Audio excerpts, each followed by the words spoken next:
राम राम दोस्तों, आप सबों को। मेरे साथ कुछ ऐसी दुर्घटनाएं हो रही हैं या संयोग हो रहा है, दुर्घटना नहीं बोलना चाहिए, कि ना चाहते हुए भी, ना सोचते हुए भी कुछ ऐसे टॉपिक पर वीडियो बनाने पड़ जा रहे हैं जो मेरे प्लान में होता नहीं है कभी।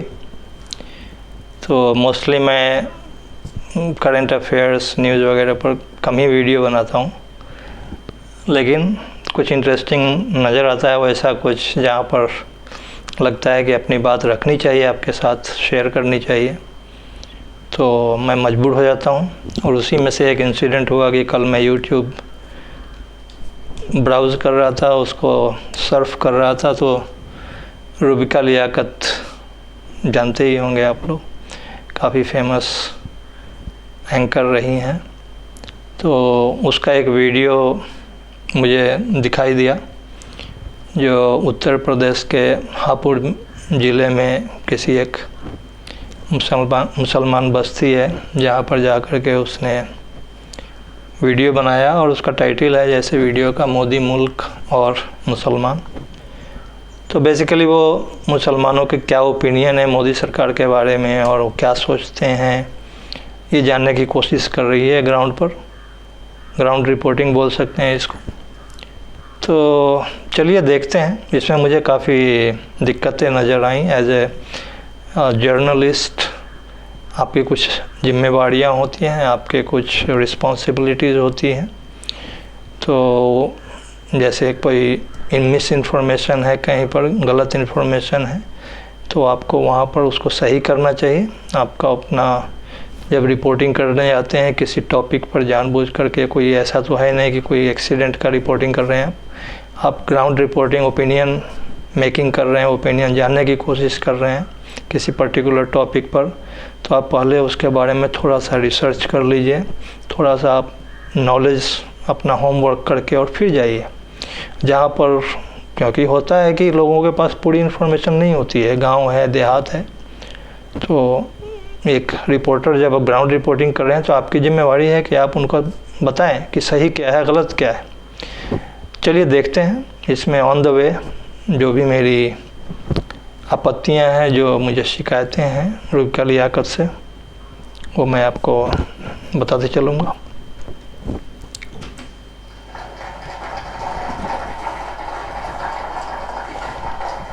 अस्सलामुअलैकुम, आदाब, नमस्कार, आप सभी का बहुत बहुत स्वागत है। मेरा नाम रूबिका लियाकत है और आप देख रहे हैं मोदी मुल्क और मुसलमान।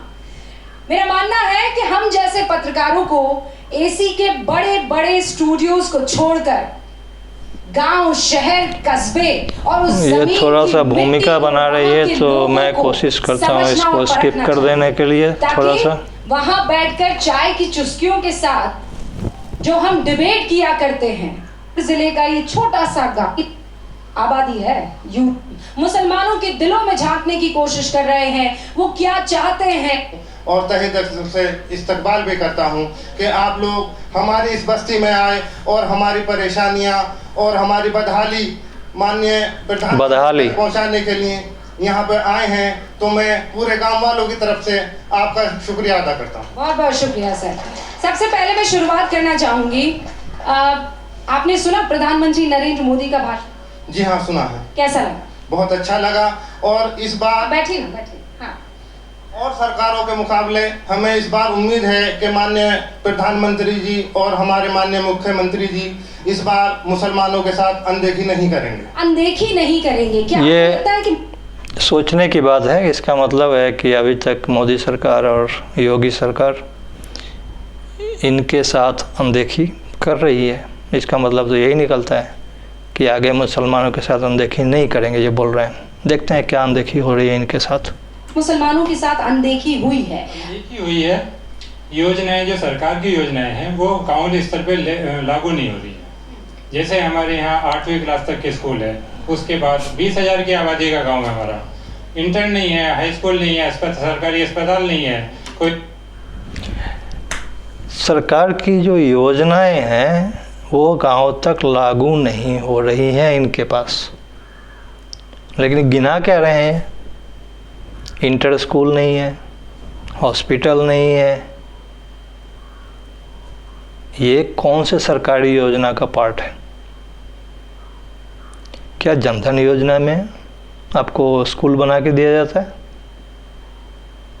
क्या उज्ज्वला योजना में दिया जाता है? आयुष्मान भारत योजना में दिया जाता है? या नल से जल जो अभी पहुंचाया जा रहा है उसमें दिया जाता है? या जो टॉयलेट बनाया गया उसमें दिया जाता है? कौन सी योजना है जिसमें आपको इंटर स्कूल, मेडिकल कॉलेज, ये सब चीज़ें बना के दी जाती है गांव में? तो रूबिका लियाकत जी को क्या करना चाहिए था? बताना चाहिए था ना कि ये योजनाएं नहीं है, इंटर कॉलेज नहीं है तो ये किसी योजना का पार्ट नहीं है, वो एक अलग सब्जेक्ट है कम्प्लीटली। तो ऐसा तो है नहीं कि ये खाली मुसलमान बस्ती है 20,000 की इसलिए केवल इनके यहाँ नहीं है, और बाकी इंडिया में जितने भी हिंदू 20,000 के मुसलमान बस्ती वाले हैं, हिंदू पॉपुलेटेड, वहाँ हर जगह पर इंटर कॉलेज है, हर जगह पर मेडिकल कॉलेज है, हर जगह पर बड़े बड़े हॉस्पिटल बने हुए हैं। ऐसा है क्या? नहीं है। ये जानकारी कौन देगा? यहाँ पर काउंटर करना ज़रूरी है। उसके अंदर जो गलतफहमी, ये नेता लोग जो हैं, जो मुसलमानों के नेता हैं, जैसे कांग्रेस पार्टी को वोट देते हैं, ये अखिलेश यादव की पार्टी है, ये लोग जानबूझ करके गलतफहमियाँ इन लोगों के दिमाग में भरते हैं और ये लोग आराम से उसको एक्सेप्ट करते हैं। लेकिन जब आप ग्राउंड रिपोर्टिंग करने गए हैं तो ये आपकी जिम्मेवारी है कि बताओ भाई कि आप अकेले नहीं हैं, भारत डेवलप्ड नेशन नहीं है, भारत अभी कोशिश कर रहा है, अभी भी गरीब मुल्क ही है भारत, पूरी तरह से निकला नहीं है, तो ये वर्क इन प्रोग्रेस है। तो ऐसा तो है नहीं कि इनका ही एक गांव है जहां पर कि इंटर कॉलेज नहीं है और मेडिकल हॉस्पिटल नहीं है, बड़े बड़े हॉस्पिटल नहीं है। तो ऐसा एक्सपेक्टेशन, गलत एक्सपेक्टेशन जो है उसको सीधा करना इनकी जिम्मेवारी है, लेकिन उन्होंने किया नहीं। चलिए देखते हैं आगे। सहकारी समिति नहीं है यहाँ पर, तो योजना कहाँ लागू हो रही है? योजना कहाँ लागू? तो योजना लागू नहीं होने देना ये मोदी की नाकामी है या जिनको योजना लागू करने के लिए कहा गया उनकी नाकामी? जिनको योजनाएं लागू करने के लिए कहा गया उनके नाकामी है। लेकिन आपको क्वेश्चन भी पूछा तो क्या पूछा कि ये नाकामी मोदी की है या जो लागू कर रहे हैं ग्राउंड लेवल पर उनकी नाकामी है? अरे भाई योजना के बारे में पूछो ना। लगता है कि मोदी सरकार बायस्ड है, वो जानबूझकर मुसलमानों के साथ कुछ गड़बड़ी कर रही है, ऐसा लगता है? दिल पर हाथ रखकर बताएं। योजनाएं जो लागू हो रही है उनसे तो नहीं लगता। उनसे नहीं लगता है। आप क्या कहेंगे? मेरी भी यही राय है कि जो सरकार जो है बहुत बढ़िया काम कर रही है, केंद्र सरकार भी, राज्य सरकार भी, मगर जो लाभ देने वाले जो छोटे अधिकारी बैठे हैं ये हम तक लाभ नहीं पहुंचा रहे। एक जो माहौल बना है, आपने प्रधानमंत्री का भाषण सुना? बिल्कुल सुना। कैसा लगा? बढ़िया भाषण है। उसमें सबसे अच्छी बात क्या लगी और जो अच्छा नहीं लगा वो क्या था? आपका नाम क्या है? मेरा नाम मोहम्मद गुफरान है। सबसे अच्छी बात यही है कि प्रधानमंत्री बार बार कहते हैं कि सबका साथ सबका विकास, मगर सबका साथ सबका विकास नहीं हो पाता। हमें जैसे लाभ मिलता है जो प्रधानमंत्री या राज्य मंत्री या सरकार केंद्र मंत्री जो सरकार को देती है योजना, वो तो जो है उनका तो ठीक है, मगर छोटे स्तर के जो अधिकारी बैठे हैं हमें वहाँ तक जो है वो लाभ नहीं मिलने देते हैं।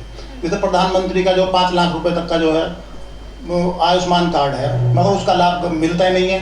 किसी उसमें जाते हैं जो छोटे अधिकारी अस्पताल वाले बैठे हैं, वो कहते हैं जी हमारे यहाँ चल नहीं रहा, हमारे यहाँ लागू नहीं है, तो उसमें बहुत सी वो जो छोटे अधिकारी बैठे हैं वो हमें लाभ नहीं मिलने देते। तो आपकी शिकायत उन छोटे अधिकारियों से है कि मान लीजिए अगर ऊपर एक बड़ी योजना बन रही है तो उसका फायदा जो है नीचे तक पहुंचना चाहिए और उसका फायदा नहीं पहुंच।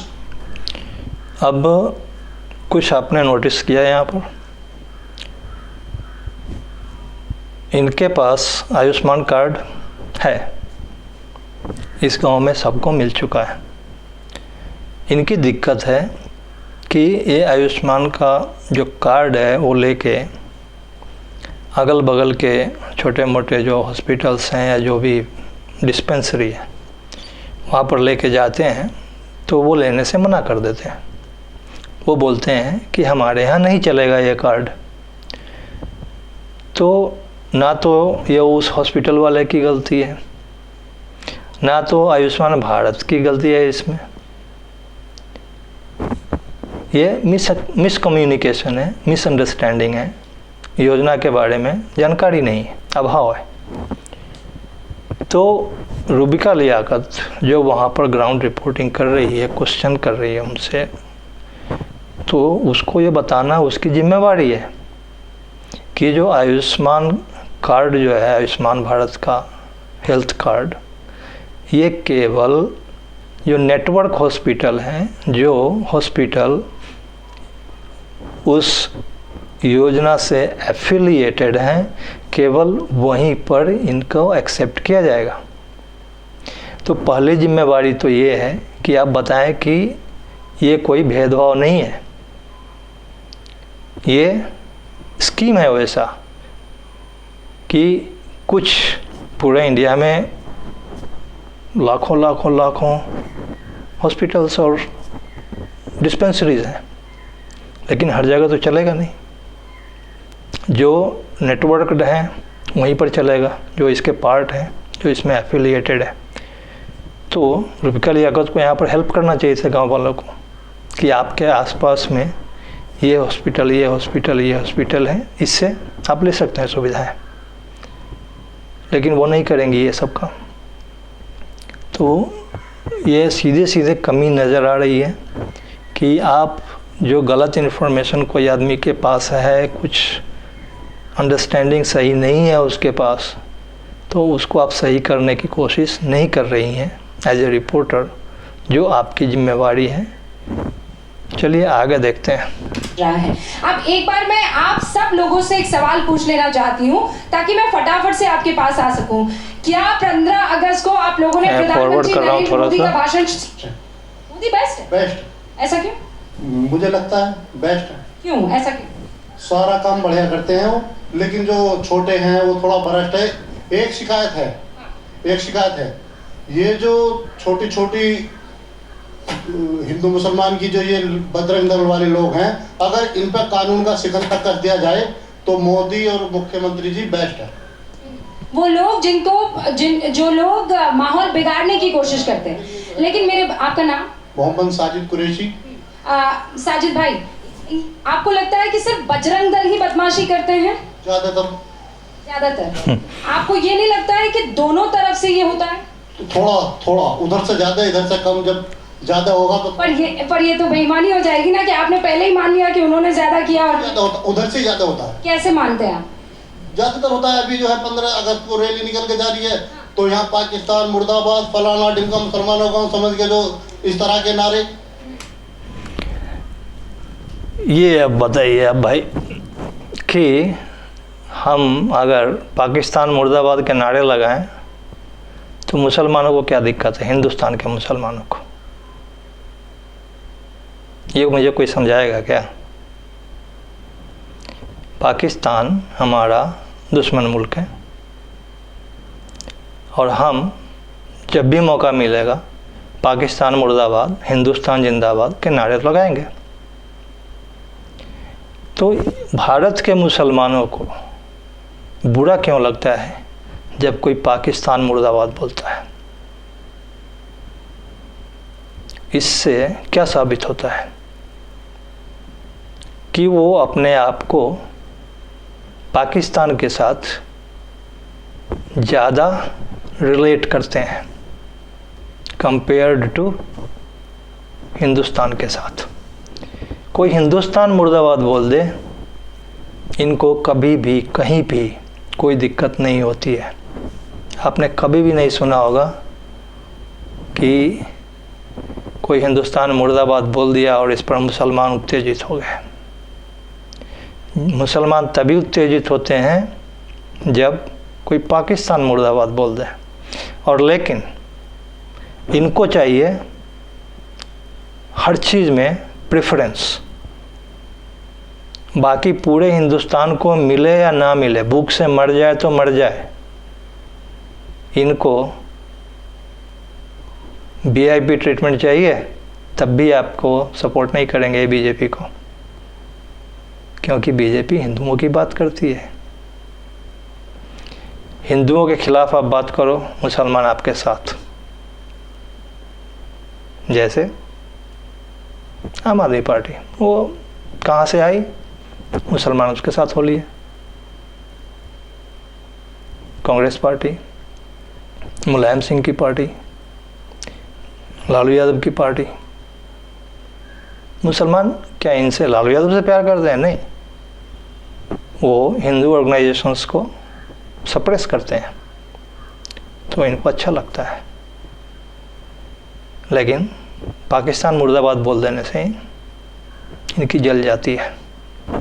अब Rubika Liyaqat as a reporter, क्या उसको ये क्वेश्चन नहीं पूछना चाहिए था कि अगर कोई पाकिस्तान मुर्दाबाद के नारे लगाता है तो आपकी क्यों जलती है, आपको क्यों बुरा लगता है? ये वीडियो लंबी है, आप लिंक मैं डाल दूंगा इसमें डिस्क्रिप्शन में, ज़रूर देखिए। और फिर मिलते हैं किसी अगले वीडियो में, तब तक के लिए आप लोगों को जय श्री राम, हर हर महादेव और भारत हिंदू राष्ट्र की जय। सब्सक्राइब और शेयर कर लीजिए, साथ में लाइक भी कर दीजिए, अच्छा लगेगा। Thank you.